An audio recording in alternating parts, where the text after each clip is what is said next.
At the family Christmas party, they gave gifts to everyone.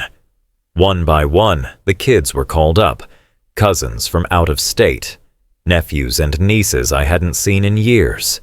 Even Lucas, who was born just last spring, got a box wrapped in gold foil with his name on it. My son, Dennis, sat patiently, smiling the way he always does when he's trying to be polite. He's 9, old enough to understand when something's not right, but still too young to know how to speak up in a room full of adults. The pile of presents slowly disappeared. Crumpled paper gathered at people's feet. The laughter got louder, and then silence. There were no gifts left under the tree. Not a small one. Not a forgotten one, hiding behind a stocking. Nothing. Dennis looked down at his hands. He didn't cry. He didn't ask why. He just folded them neatly in his lap and said nothing. I saw the way his fingers twisted slightly, the way his foot tapped against the leg of the chair. That was how I knew he was hurt. And no one said a word. My heart was pounding, but I stayed still. I watched the people around us. My wife's cousins, her uncles, her sister, even her mother, Sophia, move on like nothing had happened. Wrapping paper crinkled. Someone turned the music back up. Dennis had spent 3 nights drawing a card for Sophia. He used gold glitter for the edges and wrote, "Merry Christmas, Grandma," in his best handwriting. I remembered him asking if he should give it to her before or after she opened her gift. He never got the chance to decide. I leaned forward to say something, to call it out, to demand an explanation. But before I could speak, Anna stood up. My wife doesn't make scenes. She's the one who de-escalates, who smooths over conflict with quiet phrases and calm glances. But this time, she didn't look calm.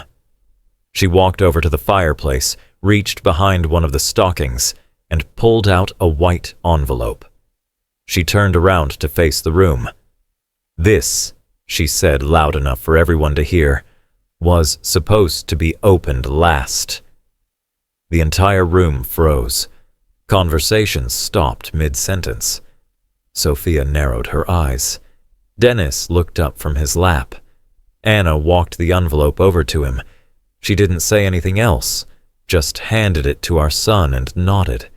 And for the first time all night, every single person in that room paid attention.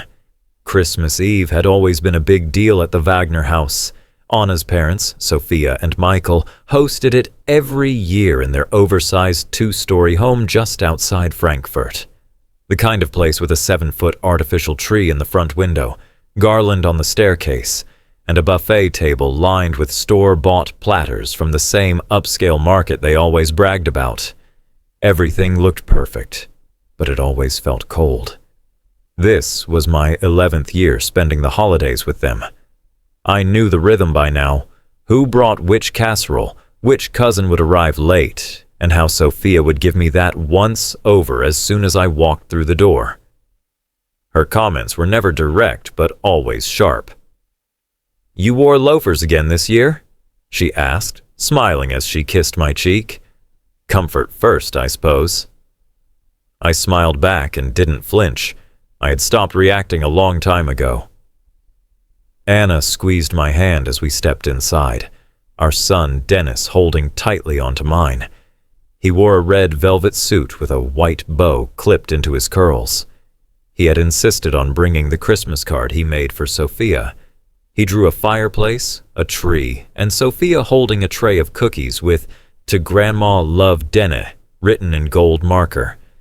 Anna's sister, Clara, was already there with her kids, plus a dozen cousins and extended relatives I saw once a year, but never really got to know. They all greeted each other like one big, happy family. I stood at the edges, helping Dennis out of his coat and hanging it next to the others.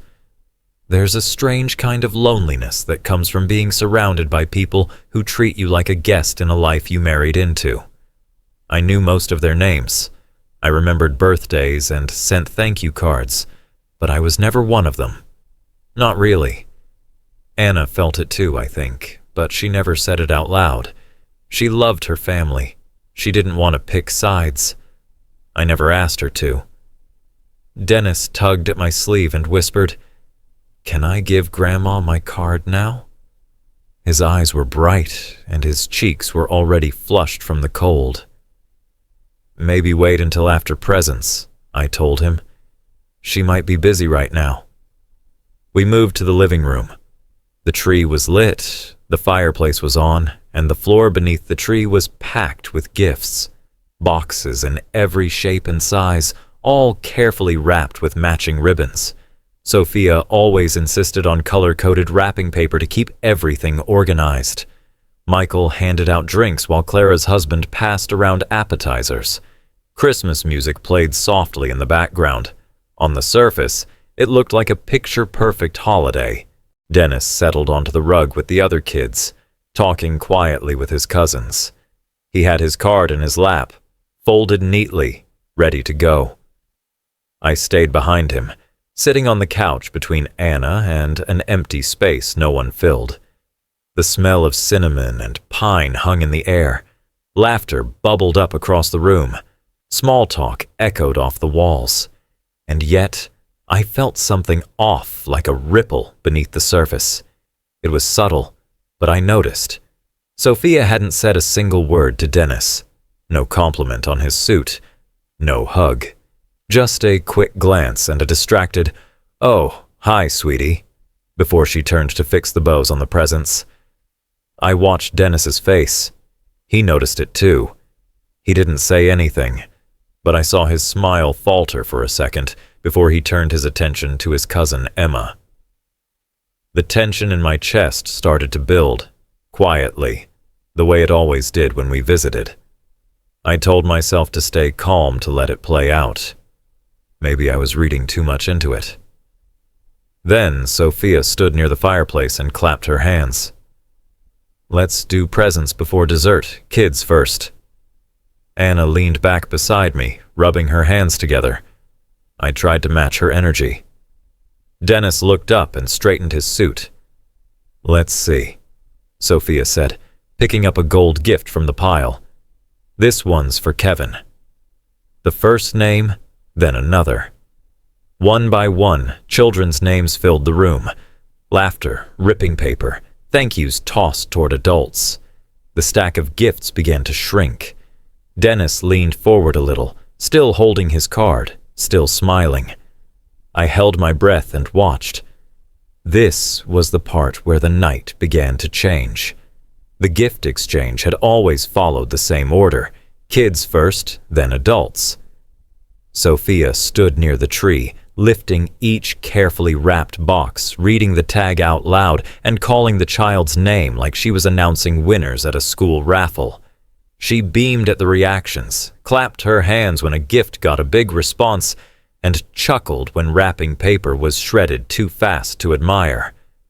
"Kevin," she called, handing a large red and green box to her oldest grandson. Then came Emma, Ava, Tyler, and Jasmine. She even pulled out a small plush-wrapped package and said, "This one's for Lucas, his first Christmas." Lucas was barely 6 months old, lying half asleep in his mother's arms. Everyone clapped and cooed. Dennis clapped too. I kept my eyes on the pile. I counted what was left, only a handful. I reminded myself there were probably still more for Dennis. Maybe something got misplaced. Maybe his name just hadn't come up yet. Sophia reached for a silver-wrapped box. "Owen," she said. The boy ran forward, took the gift, and returned to his seat. 2 gifts left now. I sat up straighter. "One for Emma," Sophia said. She passed it to Clara, who handed it to her daughter. Then she picked up the final gift. It was long and thin, wrapped in blue paper with a white ribbon. Sophia squinted at the tag and smiled. "Ah, for Logan." Logan, a cousin's stepson. He didn't even share the family name. He took the gift with a quick nod. Everyone watched him unwrap a remote-controlled car. I waited for Sophia to say something else, to pull out one last surprise, maybe one she had hidden behind the tree.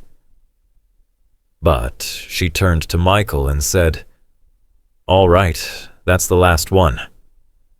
Someone turned the music up a notch. People started chatting again.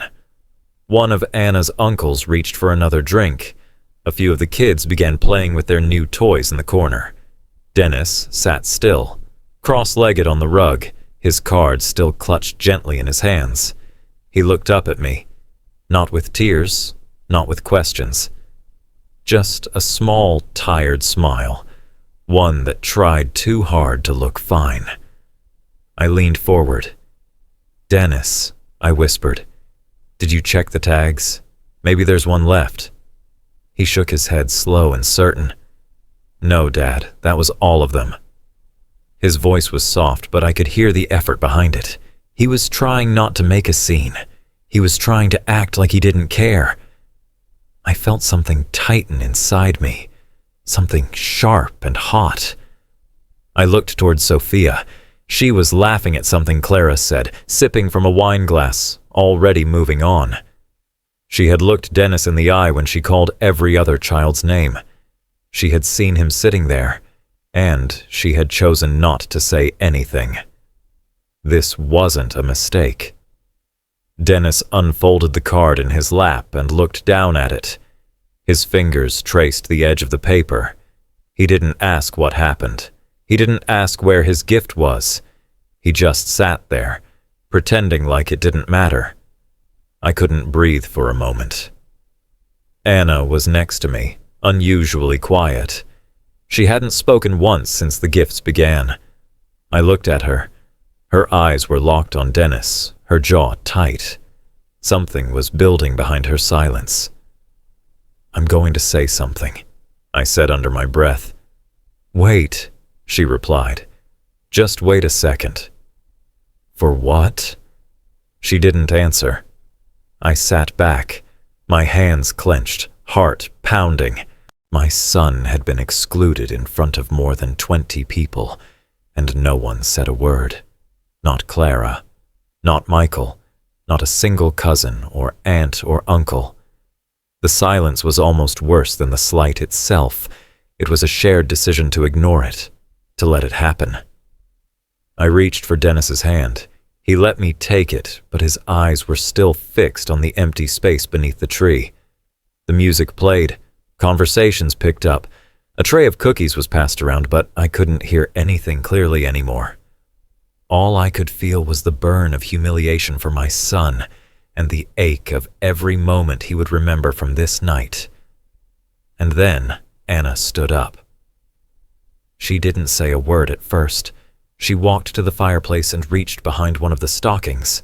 When she turned around, she was holding a plain white envelope. She looked around the room.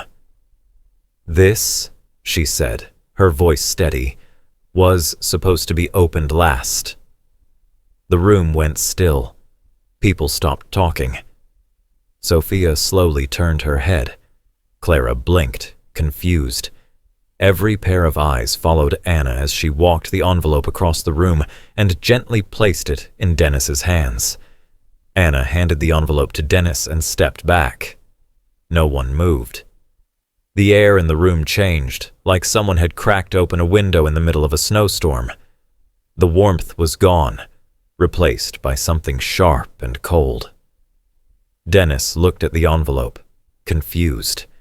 It was unmarked, just a plain white rectangle sealed at the flap. No ribbon, no tag, no decoration. He held it delicately, like it might break in his hands. "Go ahead, sweetie," Anna said gently. He glanced at me, as if asking permission. I nodded. My throat was tight and my hands were shaking, but I kept my voice steady. "It's okay. Open it." Around us, voices had fallen silent. People were watching, but trying not to make it obvious. Some shifted in their seats. Others sipped their drinks with sudden interest in the floor. Sophia crossed her arms. her mouth pressed into a thin, irritated line, like someone had interrupted a speech she hadn't finished giving. Dennis carefully tore the envelope open along the top.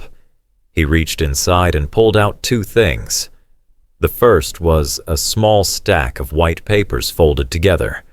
The second was a handwritten note, written in blue ink.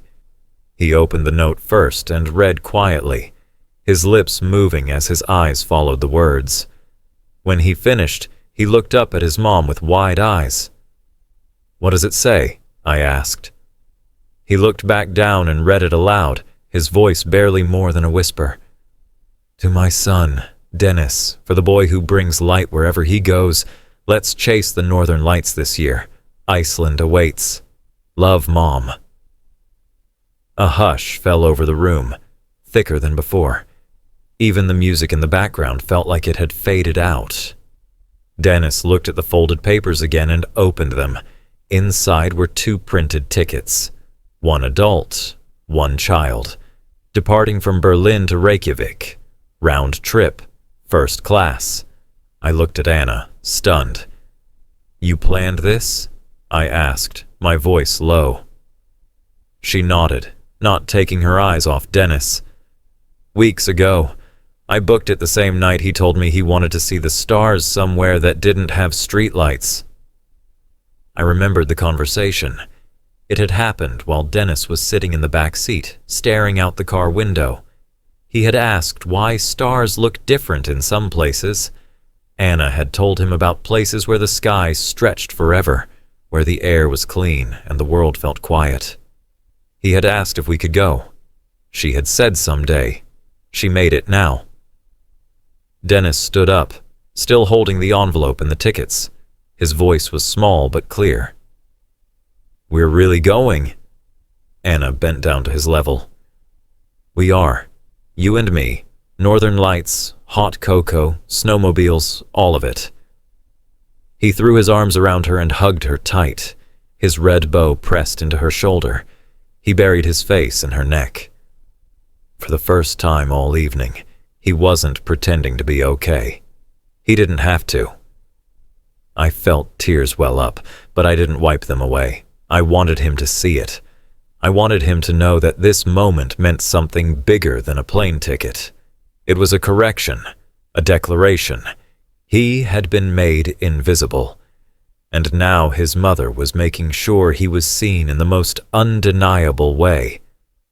Across the room, Sophia's expression tightened. She picked up a discarded piece of wrapping paper and smoothed it flat against her knee, like it mattered. Michael cleared his throat but said nothing. Someone murmured, "Wow," behind us. Anna stood up and put her arm around me. "He needed something that wouldn't be forgotten," she said, "so I made sure it wouldn't be."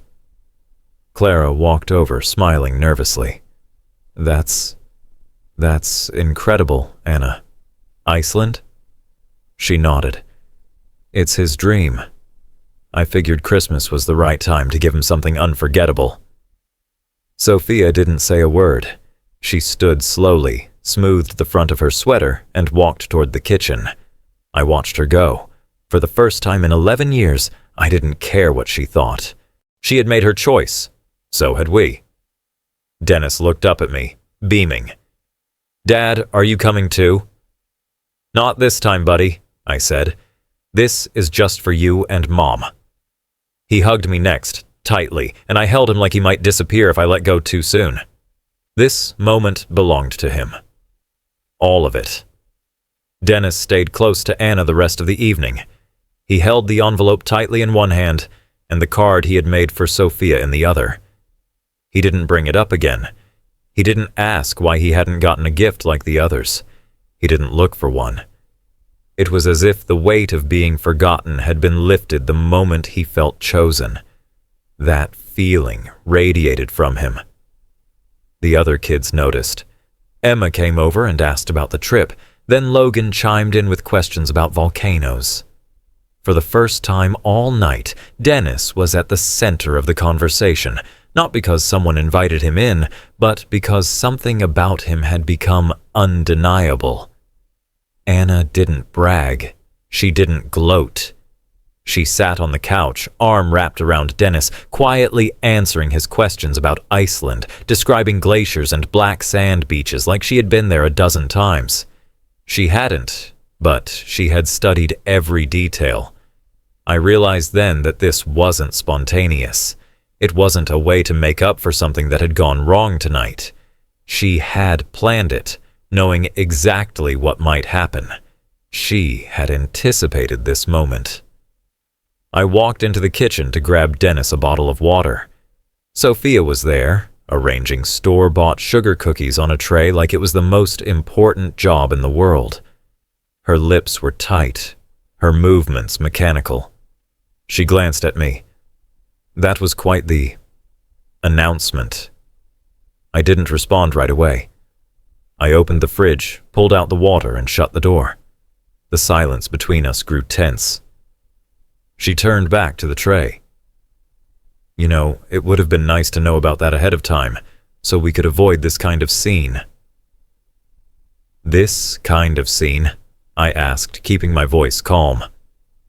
Sophia placed a cookie with more force than necessary.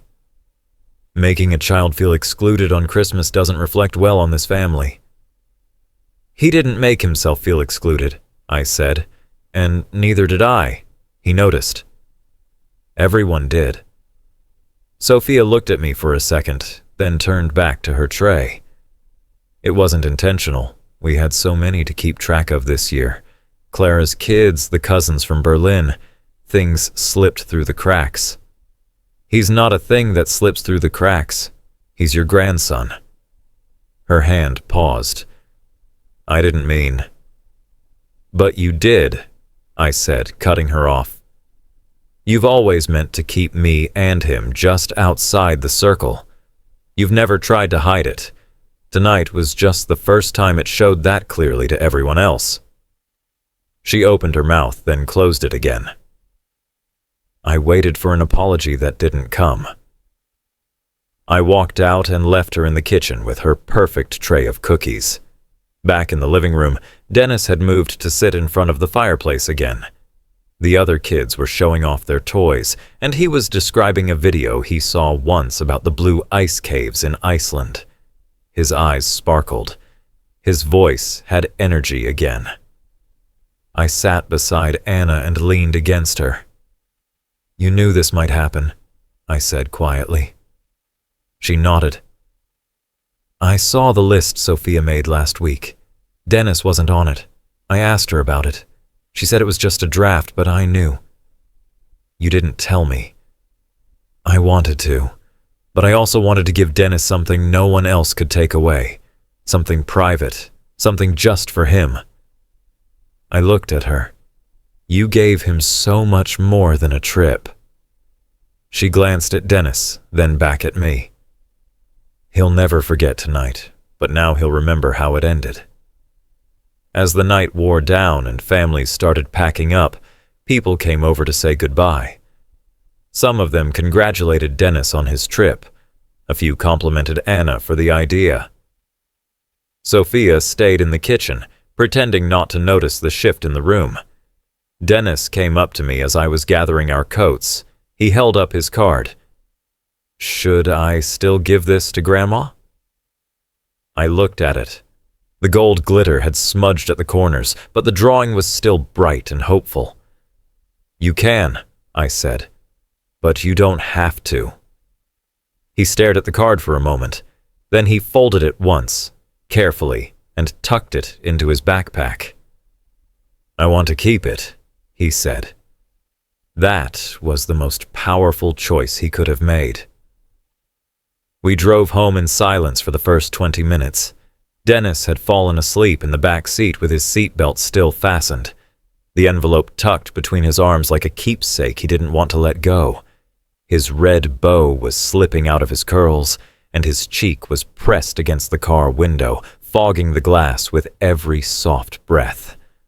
I watched him in the rearview mirror while Anna kept her eyes on the road. Snow flurries had started again, brushing across the windshield like white noise. I didn't speak. I didn't want to break the stillness that had settled in the car like a fragile piece. Finally, Anna spoke. I hated watching that. I nodded. I know. I should have done more earlier. I saw it coming. I thought maybe Sophia would surprise me this year. She didn't. No, she said. She didn't. I looked at her. Her hand was tight on the steering wheel. Not angry, just steady. The way someone looks when they've made peace with a hard truth. She made a choice tonight, I said. And so did you. She glanced at me. Did I handle it right? You showed up for your son when it mattered. That's always right. When we got home, Anna carried Dennis upstairs to bed without waking him. I followed behind her, switched on his nightlight, and pulled his blankets up to his chin. He stirred for a second, then turned onto his side, still holding the envelope. I stood there in the doorway, watching him sleep. A part of me ached for what he had felt earlier. The confusion, the disappointment, the quiet acceptance. But another part of me was proud of how he handled it, of how he didn't let it define him, and most of all, of the way he had come through it with his head held high. The next morning, Dennis joined us at the kitchen table with a map of Iceland he had printed from the computer. He asked a dozen questions about geysers and northern lights and reindeer. He talked like someone who had found something new inside himself. Not just excitement about a trip, but the kind of confidence that only grows after you've been seen fully and loved deeply. Later that day, Anna got a call from Sophia. She didn't answer. She stared at the screen for a long time before silencing it and sliding it back onto the counter. She'll probably say it was an accident, I said. She will, she replied. But it wasn't. We both knew that. And for the first time in a long time, I didn't feel the need to fix it or smooth it over. There was nothing left to explain. Family isn't just blood. It's not wrapped up in obligations or forced invitations or pretending that love is present when it's not. Family is made in the choices we make, in the people we stand beside, in how we show up for each other when it would be easier to stay silent. That night, as I tucked Dennis into bed again, he pulled out the card he had made for Sophia, the one he chose not to give. Do you think Grandma will be mad I didn't give her this? He asked. I knelt beside his bed. I think Grandma will wonder where it went, and maybe that's okay. Dennis looked down at the glittery edges and then back at me. Can I keep it? Just for me? Yes, I said. You can always keep what you make with love, even if it wasn't given to the person you made it for. He smiled. I think I'll keep it in my suitcase. For Iceland? He nodded. So, I remember this Christmas. All of it. That was when I realized something important. He wouldn't remember the silence or the missing gift as much as he would remember the moment his mom handed him that envelope and everyone turned to see him for the first time. That was the memory he would carry. Not the exclusion, the recognition. He wasn't overlooked, not in the way that truly matters. He was chosen. Thanks for spending this time with me and hearing our story. I didn't share it for sympathy. I shared it because I know what it feels like to watch your child be overlooked, and I also know how powerful it is when someone who loves them steps up and makes it right. If this story meant something to you or reminded you of your own family moments, please take a second to like the video. It really helps more people find it. Share it with someone who needs to be reminded that quiet love can speak louder than anything else. And if you want more real emotional stories like this one, go ahead and subscribe to the channel and turn on notifications so you don't miss what's next. Drop a comment below if you've ever had a moment where someone made your child feel invisible or where someone reminded them just how much they mattered. Thank you for being here. I'll see you in the next story.